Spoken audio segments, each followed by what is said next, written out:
Hello and welcome to some more Star Citizen Loadouts. I really love the Avenger Titan at the moment. It's a natural upgrade from something like an Aurora LN. It's the next tier up, basically, in my opinion. If you want a little more speed in your dogfighter, it's only $15 to upgrade from the Aurora LN via the RSI website upgrade system. I'll put a link in the description for people that want to see how to do that. I've also done videos on that before, check them out. I want to talk about some loadouts for that Avenger Titan though, and then test a super cheap but really effective loadout for PvP, and I suppose also a bit of Vanduul Swarm too. The most obvious meta loadout at the moment is probably 3 size 2 Tarantula 890s. They're available for 900 rec each from the Electronic Access store. The nose mount for the Tiger Strike needs to be replaced with a size 3 gimbal. So size X gimbals allow you to mount a size lower of gun, and then that gun to be turreted or at least have an arc of fire. So a size 3 gimbal would allow you to mount any size 2 gun there. If you have a spare saber lying around, however, it does have some fixed size 3 mounts, which you can place on the nose of the Avenger, allowing you to mount a fixed size 3 gun if you wanted to. In this case, if you did have that, you could put a size 3 11 series broadsword on the nose, and then 2 size 2 tarantulas on the wings. That would be a very powerful build for Vanduul Swarm and for PvP, but I'm going to look at today a more thrifty build using the stock Tiger Strike ballistic gun on the nose.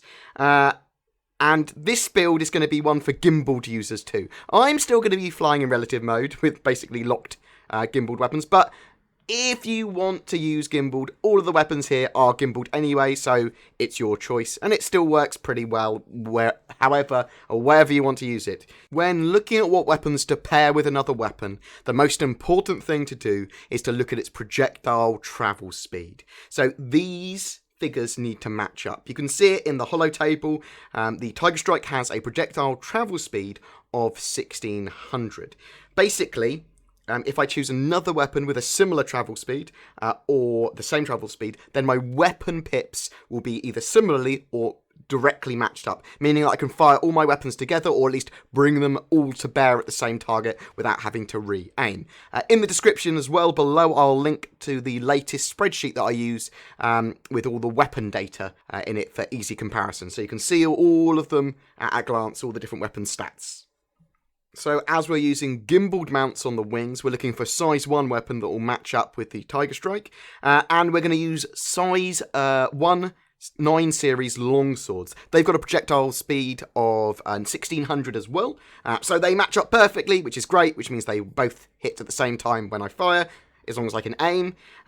Also, you can carry 4 size 2 missiles. So take off whatever missiles are on there. I think Marksman 1 size 1 missiles are on there naturally. Screw that. I'm going to put on some, well, I should put on some Tempest 2s, but I'm going to mess around with the Strike Forces today, Strike Force 2s. They lock on extremely quickly and share the max top speed for missiles. I really like them in certain situations. I have flown the Avenger a lot, and for me it handles amazingly. I kind of just know how it's going to fly. When attacking any target, you want to be strafing left or right with the Avenger constantly. So when you pass by, you're strafing, you don't want to get hit. You can't really tank damage in the Avenger. Compared to the Super Hornet or even the Aurora LN, you're basically made of paper. They've got some forms of natural damage reduction in the form of armor. You do not. But you aren't worth very many points for being killed in PvP. You're quite fast and agile too, and you pack a surprising punch. You don't need to conserve your boost as much as other ships. You can kind of spam it whenever you need to. You can use it to close distance on targets. If you don't need to use it to save yourself from crashing as much, especially when you learn the ship. Super Hornets are going to take ages for you to kill. Your role really, in most situations, is to support other ships killing them, or kill stuff that isn't tanky. So target 300 series, target other Avengers, Mustangs, anything that can't tank. But when you've got another ship with you that's targeting the same ship, yeah, go for those Super Hornets, go for those tanky ships. As a support, you can snipe very well with this build. So if a ship is already in combat with something else, you can really batter it and choose where to shoot on it. Especially with those gimbals. If you're using gimbaled controls, you're going to be able to aim really, really well. You want to spam the longsword fire, so whatever weapon group that you've got that set to, spam the longswords, pew pew pew. But only fire the Tiger Strike, the main ballistic Gatling gun, when you're very, very, very close or know you're going to be hitting. It overheats very quickly and is the main DPS of this build. Also try to always aim slightly ahead of the target, otherwise you're going to miss your shots. You really want to be aiming slightly ahead of where you think you should be. Your missiles here are used for distracting a target, stopping them firing at you, or killing slower ships. So when you're seeing a Super Hornet, which is very close to you, attacking someone else, fire a missile at them at point blank. Don't spam your missiles. You really, really do need to conserve them. They're very situational. For squadron battle in PvP, this is one of my favourite ships to go with. It's just fun to use. Everyone else flying around in Super Hornets or super combat ships, and this ship just fits a different role to that. It is supporting other ships in their combat. And that's what you want in a squadron battle. You want a nice balanced team with ships doing multiple things, not just full tank Super Hornets, although that would probably work as well. If you're playing in Vanduul Swarm, you need to be quite restrictive in your firing, otherwise you will run out of all of your ammo before the third wave. So you'll get a ballistic reload on the third wave, but if you run out of weapons, run out of ammo, run out of missiles, you're going to have to joust and ram Vanduul, and that's not a situation you want to be in. It is very much more a PvP build, but it'll work reasonably well once you've got good at aiming your shots with it.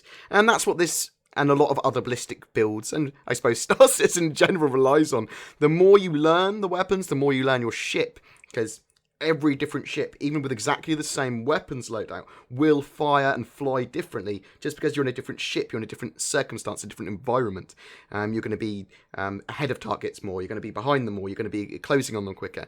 Every ship will require different tactics to use effectively. So, practice and enjoy, and please tell me other loadouts you want me to look at or are interested in, because I'll just go through them one by one, basically, based on what people want to look at. Thank you very much for watching. Please don't forget to like and subscribe, it really does help me. Tell me in comments other things you want me to look at, or if you like this build, or if you didn't, or whatever, and I will see you in the verse.